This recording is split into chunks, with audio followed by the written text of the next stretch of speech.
ভয়ঙ্কর হিন্দু ধর্মের গল্প। অভিশপ্ত শিব মন্দিরের রহস্য। গভীর রাত, চারদিকে নিস্তব্ধতা। হালকা বাতাস বইছে, আর দূরে কোথাও একটা পেঁচার ডাক শোনা যাচ্ছে।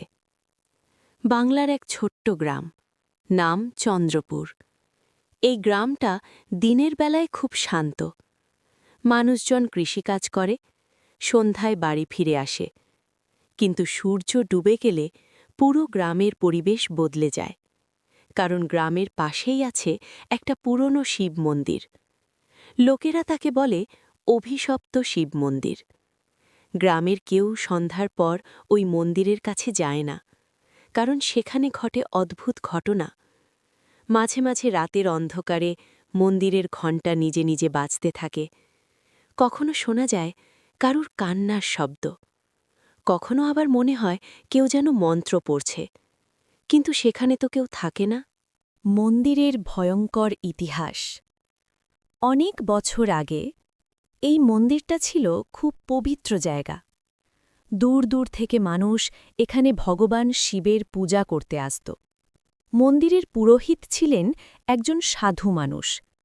তার নাম ছিল পণ্ডিত হরিদাস। তিনি প্রতিদিন ভোরে উঠে পূজা করতেন। গ্রামের মানুষ তাকে খুব সম্মান করত।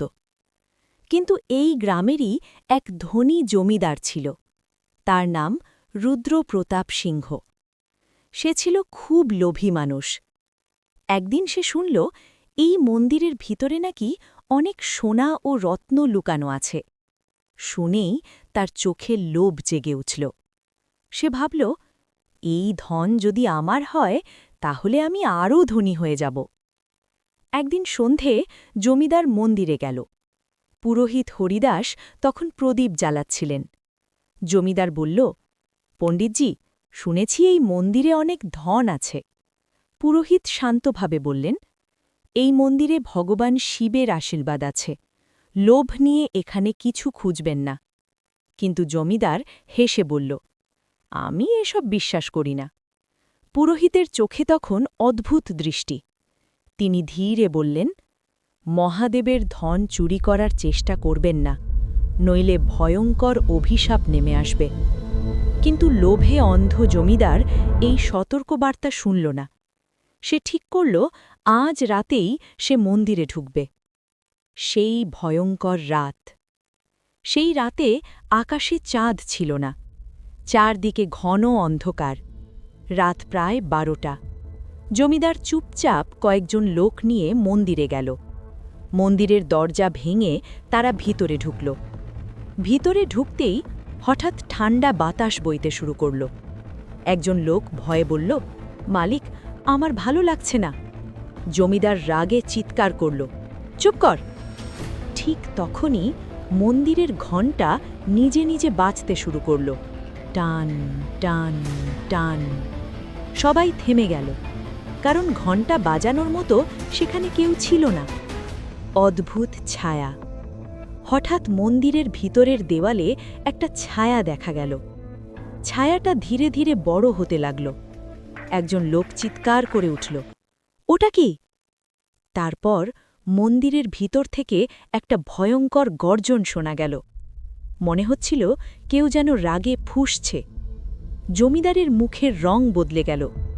হঠাৎ মন্দিরের প্রদীপগুলো এক এক করে নিভে গেল। পুরো মন্দির অন্ধকার হয়ে গেল। আর সেই অন্ধকারের মধ্যে দেখা গেল দুটি জ্বলন্ত লাল চোখ। পরের মুহূর্তেই মন্দিরের ভিতর থেকে একটা ভয়ঙ্কর চিৎকার শোনা গেল, বাঁচাও, বাঁচাও! তারপর সব শান্ত। পরদিন সকালে গ্রামের মানুষ মন্দিরে গেল, কারণ তারা রাতের চিৎকার শুনেছিল। মন্দিরে ঢুকে তারা যা দেখল তা দেখে সবার শরীর কেঁপে উঠল।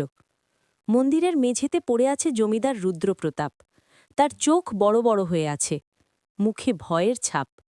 কিন্তু আশ্চর্যের বিষয়, তার শরীরে একটা আঁচড়ও নেই। সেদিন থেকে গ্রামে কথা ছড়িয়ে পড়ল, মহাদেব নিজেই এই মন্দির পাহারা দেন, আর কেউ যদি লোভ নিয়ে সেখানে যায় সে আর কখনো স্বাভাবিক হয়ে ফিরে আসে না। আরও নতুন নতুন গল্প পেতে সাবস্ক্রাইব করে আমাদের সাথেই থাকুন। ধন্যবাদ।